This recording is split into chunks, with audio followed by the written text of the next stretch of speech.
Des essais de vins et liqueurs produits à base de fruits locaux réalisés par Jane Carmeli et par les laboratoires Goufar Biotech. Ce sont là les grandes innovations qui ressortent de cette deuxième édition du Salon international du vin de Cotonou. En son dernier jour, professionnels et amateurs du vin, journalistes et curieux, tous ont bénéficié des derniers conseils de l'œnologue sommelière Aurélie Mazela OX, des conseils pratiques pour reconnaître le bon vin et comment le déguster.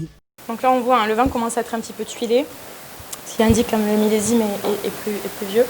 Engagé pour la culture du vin, voilà le thème de cette deuxième édition du Salon international du vin qui aura été essentiellement virtuel. Ainsi, durant 9 jours de partage, les caves partenaires ont pu faire des expos-ventes, la promotion de leurs différentes spécialités et surtout de rendre plus visible leur cave à vin. Le pari est donc gagné pour la promotrice du salon au regard de son succès. Nous avons eu l'idée, nous nous étions mis à l'œuvre, vous nous avez encouragés et nous y sommes arrivés. Le pari est gagné. Du 30 novembre au 8 décembre 2020, sur la page Facebook Salon international du vin, vous avez été visible à l'international. Que dis-je? Très très visible et nous en sommes ravis. À la première édition, nous étions ensemble.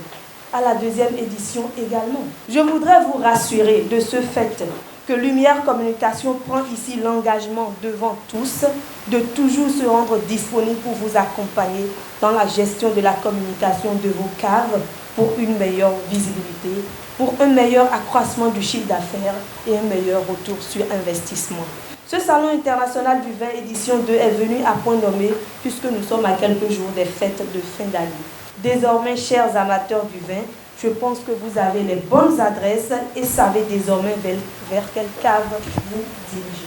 De leur côté, les caves partenaires se disent déjà prêtes pour une autre édition du Salon international du vin de Cotonou, puisque satisfaites des résultats de la présente édition. Je remercie tout le monde, je remercie mes concurrents et je pense que la fête a été très belle. Et merci tout simplement pour tous ces honneurs. Je pense que ce n'est pas tellement du mérite, il y a encore beaucoup à faire.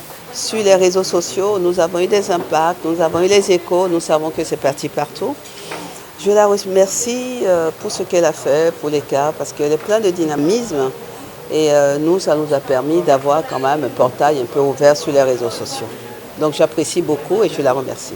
Nous avons été satisfaits des reportages et des interventions, toutes choses qui ont contribué certainement à l'amélioration de la culture viticole de nos concitoyens.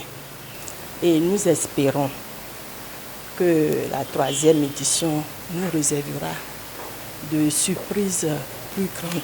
Des attestations de participation, des certificats de reconnaissance et des trophées de mérite ont été remis tant aux organes de presse partenaires, à certains participants ainsi qu'à la formatrice, puis aux différentes caves à vin. Les regards sont désormais tournés vers la troisième édition du Salon international du vin de Cotonou et la promotrice d'Orcas Carmel Kodia Togbenon espère enregistrer bien évidemment d'autres partenaires.